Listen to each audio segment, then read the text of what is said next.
నమస్తే అందరికీ, నేను భార్గవ్. గాదా ఇన్నారెడ్డి తెలంగాణ ఉద్యమకారుడు, TRS party one of the founder. మనందరికీ తెలుసు గాదా ఇన్నారెడ్డికి సీరియస్గా ఉన్నట్టు తెలుస్తూ ఉంది. ఆయన స్పైనల్ కార్డ్కి సంబంధించిన ఒక సర్జరీ చేసిర్రు రీసెంట్గా. సెకండ్ టైం సర్జరీ చేసిర్రు ఆయనకి. ఎన్ఐఏ పోలీసులు అరెస్ట్ చేసి దాదాపు 3 నెలలు జైల్లో ఉంచారు ఆయన్ని. సో సర్జరీ కోసం అని చెప్పి నిమ్స్ హాస్పిటల్కి తీసుకురావడం, స్పైనల్ కార్డ్కి సంబంధించిన సర్జరీ జరగడం, ఇవన్నీ జరిగినాయి. ఒకసారి ఒకటే నిమిషంలో మీకు అవన్నీ నేను ఆ సర్జరీకి సంబంధించిన రిపోర్ట్ చూపిస్తా. ఇది ప్లేట్ చేసిర్రు, స్పైనల్ కార్డ్కి సంబంధించిన ఆ సర్జరీలో ప్లేట్ చేసిర్రు.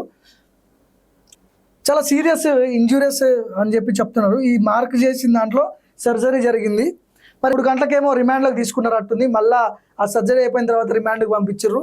ఫిజియోథెరపీ చేయాల్సిన అవసరం ఉందని చెప్పి డాక్టర్లు అంటున్నారు. కానీ జైల్లో ఫిజియోథెరపీ చేసే అవకాశం ఉండదు కాబట్టి, ఒకవేళ ఫిజియోథెరపీ టైంకి జరగకపోతే పక్షవాతం, పెరాలసిస్ వచ్చే అవకాశాలు ఉన్నాయని చెప్పి డాక్టర్లు చెప్తున్నారు. వాళ్ళ కూతుర్లతో మనం మాట్లాడినప్పుడు వాళ్ళు చెప్పినటువంటి అంశాలు ఇవన్నీ కూడా.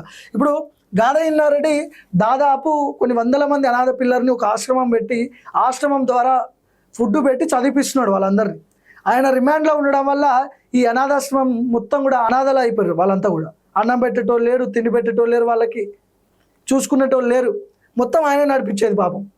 సో ఆయన తీసుకుపోయి ఇప్పుడు రిమాండ్ చేసిర్రు. గాదా ఇన్నారెడ్డిని ఇంటర్వ్యూ చేసిన వాళ్ళందరికీ ఎన్ఐ నోటీసులు వచ్చినాయి. నాకు కూడా వచ్చినాయి ఎన్ఐ నోటీసులు, మీ అందరికీ తెలిసిందే అది.